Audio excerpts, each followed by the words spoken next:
Everybody can acknowledge their own heritage. Do you agree with that? American heritage, not just any heritage is what I'm saying. Oh, you don't think that you're allowed to acknowledge your Christian heritage or your Jewish heritage or your Muslim heritage?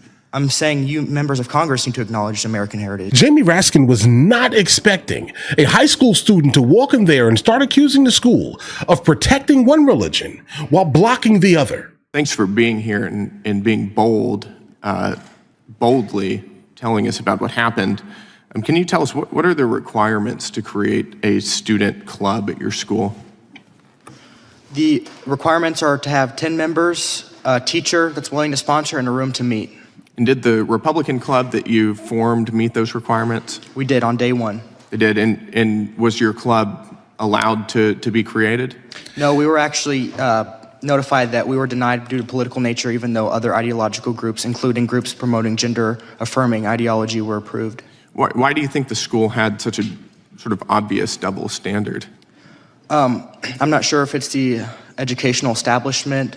It could be any of those. It could be the principals that have been in the system for a while. They just don't want conservative values. I think it's a trend we've seen with, how Charlie Kirk was on campuses and on high school campuses. I think that they think conservative values are a threat because they're true. And how has the school administration either encouraged or supported World Hijab Day? Our principal actually wore the hijab 2 years in a row that we know of. It could be more. She's posted it, promoted on social media, saying she, quote, loved it, all caps. And they're just promoting these events like nothing, but our club, on the other hand, has to receive strict, first of all, we weren't approved in the first place, and then once we were the only club that couldn't have other privileges that other groups had, and they took down our posters. And so there's just a lot of things in this double standard clearly to favor the Islamic group. Is it true that your school's libraries offer Islamic literature, like the Quran and other things? Yes, so McMillan Junior High and Wiley ISD offers a Quran, but no Bible available. But no Bible. So there's a Quran, but the Bible's not allowed. Correct. Is that true in multiple libraries? From what I know, confirmed, it's McMillan Junior High is one that I know of. I can look at the other libraries and submit them to you if I find any other findings. Okay. Have you talked to the school about why they would allow a Quran but not a Bible? So I haven't, the principals actually run away from me and hide, so I can't have a discussion with my principals because I act like an adult and they act like children. Yeah, well, you very much are acting like an adult. They probably don't want to be on the record with that policy, given how egregious it is. When clubs such as your sponsor visitors to come to the school and speak about club interests, whatever they are they subject to security screenings? So when our club has guest speakers, including a state representative or a congressman, we have to submit 2 weeks in advance paperwork. We have to submit a week in advance background check. We have to submit their staff if they're coming. All these lengthy processes. I often have to miss my lunch period and skip lunch, skip a meal to fill these out. But on the other hand, the Islamic group got favorable treatment. Okay, yeah. What were the security protocols that were in place for the Islamic group? From what I know, none. None? From what I know. So typically, you have to go through a lengthy background process, but this Islamic group didn't have to. Correct. Obviously, they didn't background check, the organization because it has multiple terror links, and they didn't. I guess they didn't check the Sharia pamphlets that they gave us or the Qurans with the Shahada card. They were perfectly fine with it because the principal was there that day, just looking at it, perfectly fine. What's been the response from the school since you've been public and vocal about this double standard? Like I said in my opening testimony, when my mom had requested the principal to email my teachers, because I had to miss school for the first day after that, and I had to go late the second day because of death threats and things like that. And my mom had asked the principal to email my teachers just to keep an extra eye on me. And the principal told my mom, "You can." So it's really, that speaks volumes to the approach of leadership that the school has and the school district has, because I guess they just wanted to dismiss my safety in that moment. You received death threats? Yes, sir. What were some of the death threats? Could you tell us about them? I had people saying that they were going to be at my house waiting for me to get home and they were going to shoot me. I had people telling me to kill myself, a lot of different things. But I know nobody can proclaim anything over me because I wake up every morning with victory with Christ. Amen. That's exactly right.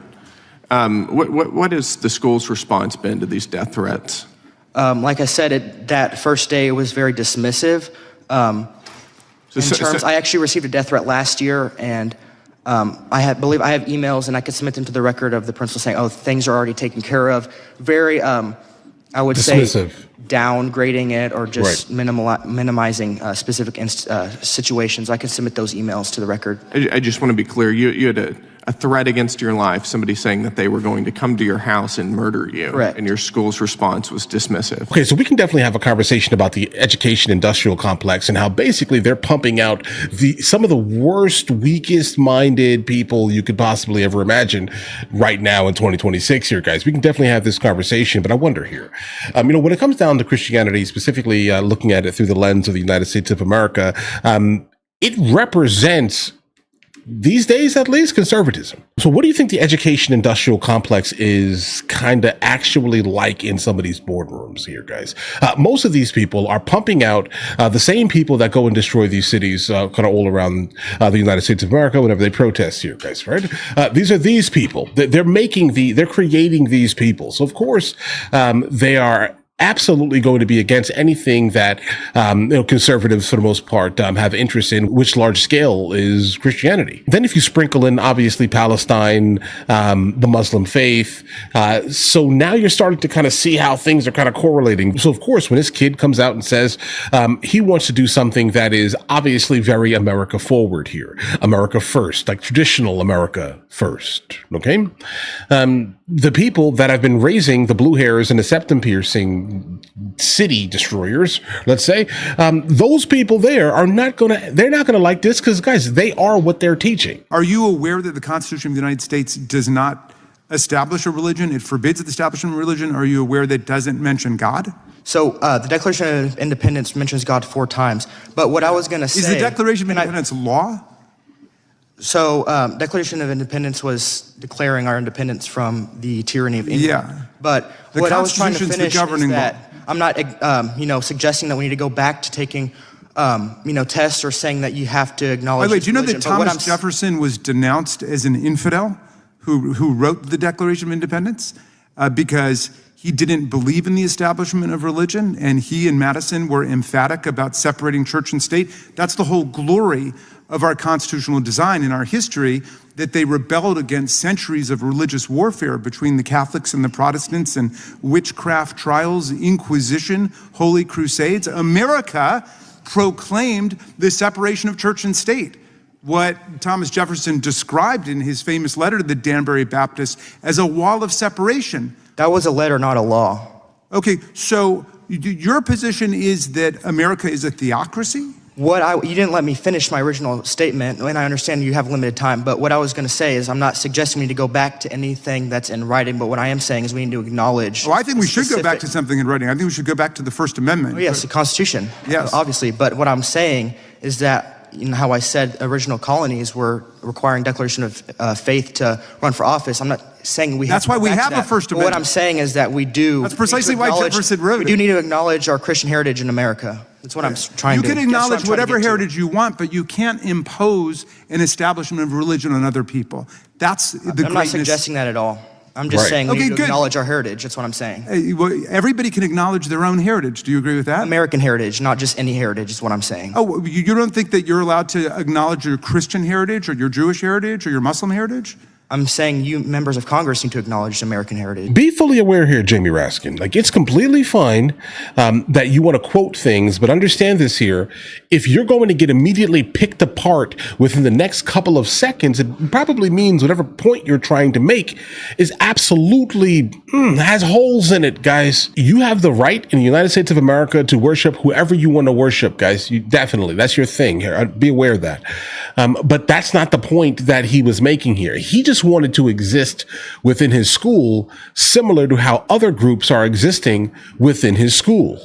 All right. While also pointing out the glaring contradiction of saying the idea of Christianity inside of your school, Bibles, etc., are to be banned and not to be spoken of, but yet you are, in fact, bringing in another culture's religion like it's completely fine here. To the point where the principal is now wearing a hijab. That's what this is about here. It is about the glaring contradictions that exist within the United States of America. You cannot say that a person who believes in the traditional values of the United States of America should be banned from speaking or creating any type of group, but allowing a new ideology to basically creep in and say, this is okay, but we're not going to allow conservatives to speak because, by default, traditional America is not going to listen to anything this new ideology is basically saying, because it's hard to listen to it sometimes. The logic is not fully there. Like you're expecting definitions and overall logical truths to immediately change in a way that is not really, bro, it just doesn't, I don't know, guys. But just be fully aware here. His story is not a story that is rare here. Not in the United States of America, bro. Not in 2026. This story is a common story that proliferates all around the United States of America in ways that are not really truthfully conducive to the United States of America, guys. But guys, the moral of the story here, this is what an American sounds like. Right here. This guy right here. This young kid right here. Okay, I can see a bright future in front of you, my boy. Okay, but to finalize this here, tell me who you think won. Who took this conversation? Who took this debate here? The high school student just beat a career politician? Let me know. Listen, in the meantime, if you guys are new here, please like and subscribe, and I will catch you guys in the next one.